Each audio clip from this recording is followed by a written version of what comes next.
Python versions ఉన్నాయి కదా, ఇది పైథాన్ ఫస్ట్ వెర్షన్ 1.0, అది 1994లో డిప్లాయ్ చేశారు. అలాగా 1 వెర్షన్స్ 3 ఉన్నాయి. ఆ తర్వాత సెకండ్ సిరీస్కి వచ్చారు. సెకండ్ సిరీస్ అంటే దానికంటే అప్డేట్ అండ్ ఎక్కువ ఫ్యూచర్స్ ఉన్నదాన్ని రిలీజ్ చేశారు, అది 2x సిరీస్ అంటాం. అలాగా ఈ ప్రస్తుతం వాడుతున్న కరెంట్ సిరీస్ ఏమిటంటే 3 సిరీస్. ఇప్పుడు ఫర్ ఎగ్జాంపుల్ మీకు ఇంటర్వ్యూస్ లో అడుగుతారు, పైథాన్ ఇప్పుడు కరెంట్ వెర్షన్ ఏంటి, మీరు ఏ వెర్షన్ వాడుతున్నారు. ఇప్పుడు కరెంట్ వెర్షన్ వచ్చేసరికి 3.13 వెర్షన్. 3.14 వెర్షన్ 2025లో వస్తుంది. అంటే ఇప్పుడు 2025 వచ్చినాయి, కాకపోతే ఇంకా రిలీజ్ చేయలేదు. ఇక్కడ వరకు అర్థమైందా? అర్థమైంది సార్. ఓకే, మీకు ఎక్కడైనా అర్థం కాకపోతే చెప్పండి, మళ్ళీ రిపీట్ చేస్తాం. మనం ఓకే సార్. మనం పైథాన్ ఎందుకు నేర్చుకోవాలి అంటే, పైథాన్ అనేది ఎవరైనా సరే కొత్తగా వచ్చిన వాళ్ళు, బేసిక్స్ కూడా తెలియని వాళ్ళు ఉంటారు కదా, వాళ్ళకి ఈజీగా అండ్ బిగినర్ ఫ్రెండ్లీ అంటే ఏమిటంటే ఫస్ట్ స్టార్టింగ్ స్టేజ్ నుంచి ఈజీగా నేర్చుకోవచ్చు అనమాట. ఆ పైథాన్ సింటాక్సెస్ అనేది మనం ఇంగ్లీష్ వర్డ్స్ చదువుతాం కదా, ఆ ఇంగ్లీష్ వర్డ్స్ చదువుతున్నట్టే ఉంటుంది పైథాన్ అనేది. ఆ తర్వాత వెర్సటైల్ అండ్ మల్టీపర్పస్. వెర్సటైల్ అంటే ఏమిటంటే ఒక పైథాన్ అనేది అన్ని రంగాల్లో వాడచ్చు, like web development, AI, data science, automation etcetera. అన్ని రంగాల్లో వాడేదాన్ని వెర్సటైల్ అంటారు. తర్వాత పైథాన్ కి లార్జ్ కమ్యూనిటీ అండ్ సపోర్ట్ ఉంటుంది. అంటే ఫర్ ఎగ్జాంపుల్ మీకు ఏదైనా ఎర్రర్స్ కానీ ఏవైనా బగ్స్ కానీ వచ్చినప్పుడు కోడింగ్ లో మీకు స్టాక్ ఓవర్ఫ్లో అనే ఒక వెబ్సైట్ ఉంటుంది.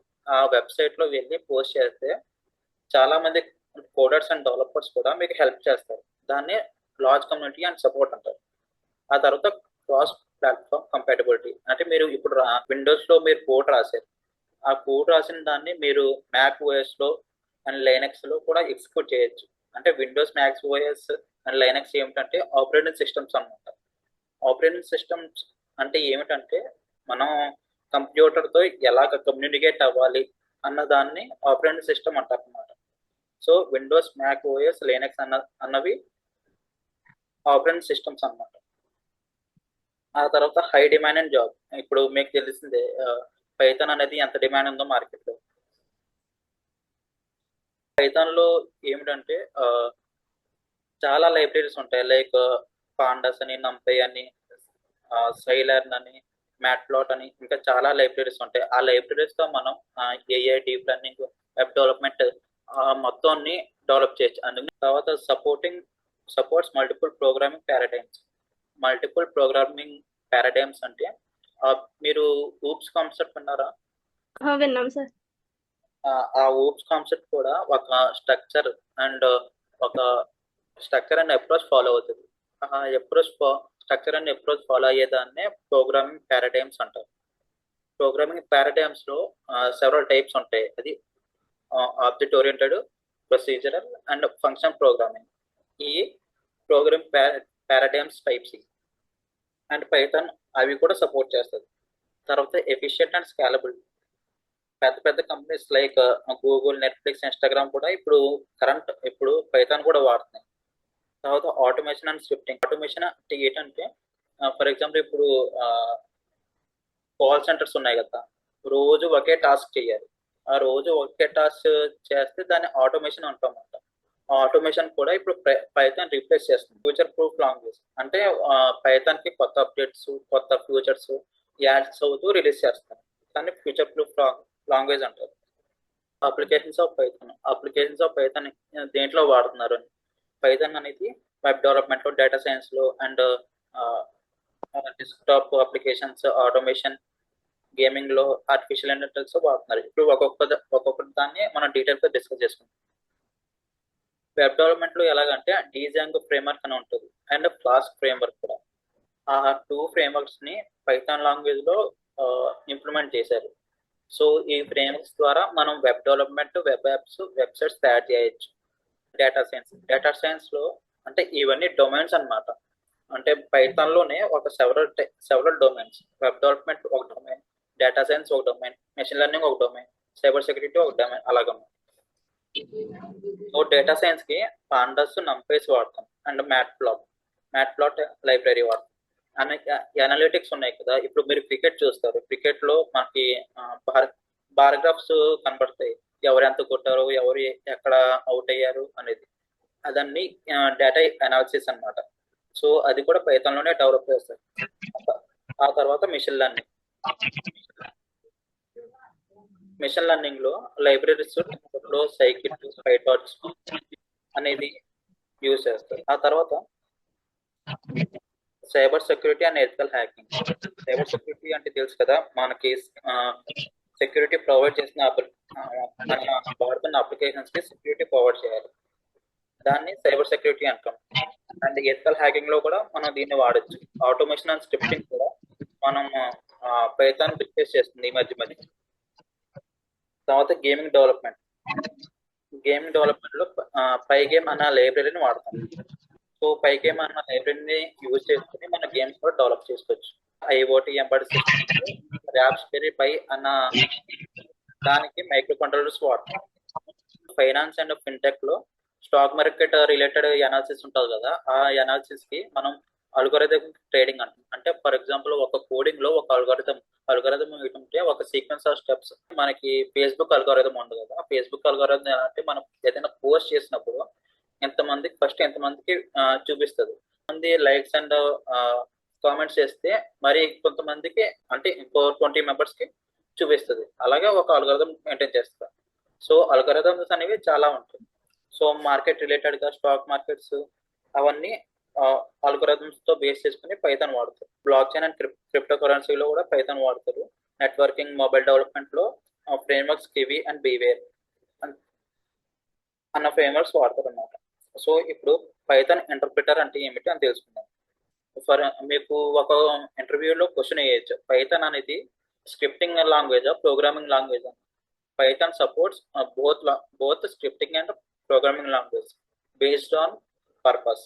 ఎందుకంటే పైథాన్ అనేది వెబ్ డెవలప్మెంట్ లో, ఏఐలో, ఆ తర్వాత ఇంకా డేటా అనలిస్ట్ లో వాడతాం కాబట్టి అది ప్రోగ్రామింగ్ లాంగ్వేజ్. ప్రోగ్రామింగ్ లాంగ్వేజ్ ఎందుకు ఏంటంటే మనం ఒక సిస్టమ్ డిజైన్ చేస్తున్నాం కాబట్టి, అంటే సాఫ్ట్వేర్ డెవలప్ చేస్తున్నాం కాబట్టి ప్యూర్ ప్రోగ్రామింగ్ లాంగ్వేజ్ వాడతాం. సో అది ప్రోగ్రామింగ్ లాంగ్వేజ్. తర్వాత ఇప్పుడు పైథాన్ ఇంటర్ప్రిటర్ అంటే ఏమిటంటే ఒక కోడ్ ఉంది, అంటే ఎగ్జిక్యూట్ చేస్తే అది లైన్ బై లైన్ ఎగ్జిక్యూట్ అవుతుంది. అంటే ఫర్ ఎగ్జాంపుల్ మొత్తం 100 లైన్స్ ఆఫ్ కోడ్ ఉంది, 100 లైన్స్ ఆఫ్ కోడ్ లో ఎర్రర్స్ ఎక్కడ ఉన్నాయో తెలియలేదు. సో ఎగ్జిక్యూట్ చేస్తే లైన్ బై లైన్ చెక్ చేసి ఎర్రర్స్ ఇక్కడ ఉన్నాయి, ఈ లైన్ లో ఉన్నాయి అని చెప్తుంది. పైథాన్ ఇంటర్ప్రిటర్ ఎలా వర్క్ చేస్తుంది? పైథాన్ కోడ్ అనేది ఫస్ట్ రీడ్ చేస్తుంది. ఫస్ట్ రీడ్ చేసిన తర్వాత ఆ కోడ్ ని ఇంటర్మీడియట్ ఫామ్ లో కన్వర్ట్ చేసుకుంటుంది, అంటే బయట కూడా అనమాట. మీకు .py ఫైల్స్ వస్తాయి ఎగ్జిక్యూట్ చేసిన తర్వాత. నేను తర్వాత నెక్స్ట్ క్లాస్ లో చెప్తాను ఈ ఎలా వస్తాయి. .py ఫైల్స్ అనేవి బయట కోడ్స్ అనమాట. అది ఓపెన్ చేస్తే మీకు అర్థం కాదు, అది machine code, machine level language లో ఉంటుంది. ఆ తర్వాత అది బయట కోడ్ నుంచి ఎగ్జిక్యూట్ అయ్యి పీవీఎం అంటే పైథాన్ విర్చువల్ మిషన్ కి వెళ్ళి ఆ కోడ్ ఎగ్జిక్యూట్ అవుతుంది అనమాట. సో ఆ కోడ్ ఎగ్జిక్యూట్ అయ్యి మనకి హ్యూమన్ ఫార్మాట్ లో చూపిస్తుంది. ఆ పైథాన్ ఇంటర్ప్రిటర్ యూజర్స్ అంటే ఈజీగా ఎర్రర్స్ డిటెక్ట్ చేస్తుంది. ఆ తర్వాత మనం ఫాస్ట్ గా ఎగ్జిక్యూషన్ చేస్తాం, అది ఇంటర్ప్రిటేషన్ కూడా చేస్తాం. ఇది ప్లాట్ఫామ్ ఇండిపెండెంట్ అంటే ఏంటంటే ఆపరేటింగ్ సిస్టమ్ కి ఇర్రెస్పెక్టివ్ గా వర్క్ చేస్తుంది. అంటే విండోస్ లో కానీ, మ్యాక్ ఓఎస్ లో కానీ, లినక్స్ లో కానీ ఏ ఆపరేటింగ్ సిస్టమ్ లో కూడా మనం పైథాన్ వాడుకోవచ్చు అండ్ ఎగ్జిక్యూట్ కూడా చేసుకోవచ్చు. సిఎండి తెలుసు కదా మీకు, సిఎండి ఇప్పుడు చూపిస్తాను.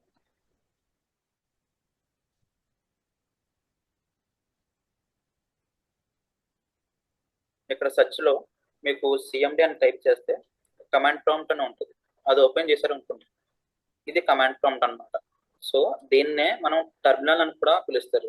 దీన్ని అంటే వేరే ఆపరేటింగ్ సిస్టమ్స్ లో టర్మినల్ అని కూడా పిలుస్తారు. ఇక్కడ మనం ఏదైనా పైథాన్ ఫైల్ ఎగ్జిక్యూట్ చేయాలంటే సింపుల్ గా పైథాన్ స్పేస్ ఫైల్ నేమ్ ఇచ్చి .py అని ఇస్తాం. .py ఇచ్చి ఎంటర్ చేయగానే అది ఎగ్జిక్యూట్ అవుతుంది. అంటే ఇంటర్ప్రిటరా లేకపోతే అప్లికేషన్సా? కాదు సార్, ఇంటర్ప్రిటర్. ఇంటర్ప్రిటర్ అంటే మీకు ఎగ్జాంపుల్ చూపిస్తాను.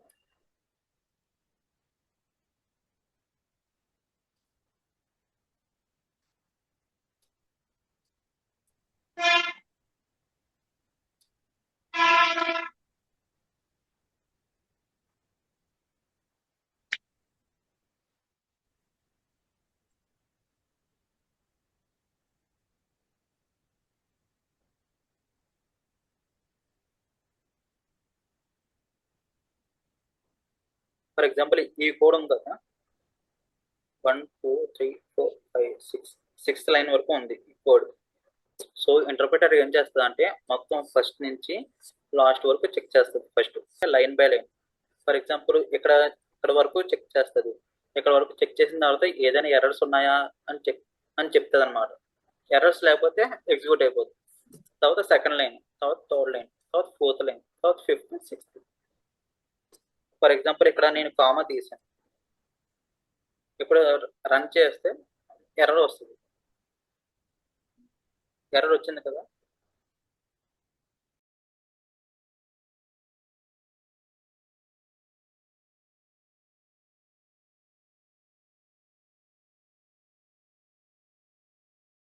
ఇప్పుడు నార్మల్ గా లైన్స్ ఎక్కడెక్కడ మిస్టేక్స్ ఉన్నాయో చెప్తారు. ఇప్పుడు అర్థమైందా? అర్థమైంది సార్. ఓకే. అర్థమైంది.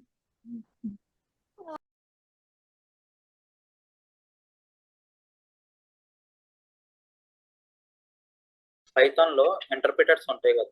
ఇంటర్ప్రిటర్స్ అనేది 4 టైప్స్ ఉంటాయి. ఆ 4 టైప్స్ ఏంటంటే సి పైథాన్, పై, జైథాన్, ఐరన్థాన్. సో మనం మోస్ట్ గా రెగ్యులర్ గా వాడేది ఏంటంటే సి పైథాన్. సి పైథాన్ మనం రెగ్యులర్ గా వాడతాం. అంటే మనం python.org వెబ్సైట్ లో డౌన్లోడ్ చేసుకుని ఇన్స్టాల్ చేసుకునేది కూడా సి పైథాన్ కంపైలర్ ఇంటర్ప్రిటరే ఉంటుంది. సో జావాకి పైథాన్కి డిఫరెన్స్ ఏంటంటే ఇదే.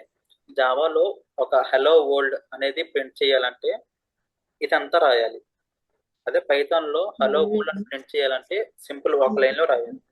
రేపు అయితే మనం పైథాన్ ఎలా ఇన్స్టాల్ చేయాలి అండ్ ఫస్ట్ ప్రోగ్రామ్ ఎలా ఎగ్జిక్యూట్ చేయాలో అది చెప్తాను. ఈ రోజు ఇంతవరకే.